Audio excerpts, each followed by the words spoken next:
नंदुरबार जिल्ह्याचे मतदान हे संपलं असून सर्वाधिक मतदान जे आहे ते नंदुरबार जिल्ह्यात झालेलं आहे। त्यामुळं आता मतपेट्या ज्या आहेत ते या स्ट्रॉंग रूम मध्ये आलेल्या आहेत। या नंदुरबार शहरातील वखार मंडळाचे गोडाऊन, या गोडाऊन मध्ये पेट्या ज्या आहेत ते ठेवण्यात आलेल्या आहेत आणि या कुठलाही अनुचित प्रकार घडू नये यासाठी चोख असा पोलीस बंदोबस्त देखील लावण्यात आलेला आहे। यात नंदुरबार जिल्हा पोलीस दल असेल किंवा सीआरपीएफ असतील किंवा एसआरपीएफ असतील, या सर्व कर्मचारी जे आहेत ते इथं तैनात करण्यात आलेला आहे। या परिसरात कोणीही विना परवानगी एंट्री करू शकत नाही, जाऊ शकत नाही, अशा पद्धतीने चोख असा पोलीस बंदोबस्त जो आहे तो लावण्यात आलेला आहे। ओएसिस फर्टिलिटीच्या तज्ञांनी IVF उपचार पद्धतीद्वारे 1 लाखांहून अधिक जोडप्यांना मातृत्व प्राप्तीचा आनंद दिला आहे।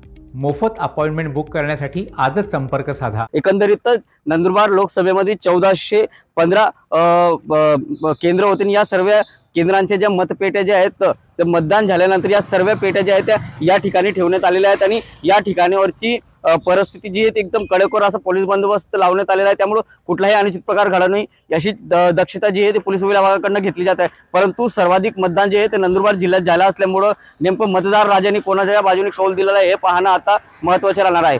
जितेंद्र बैसाने, TV9 मराठी, नंदुरबार।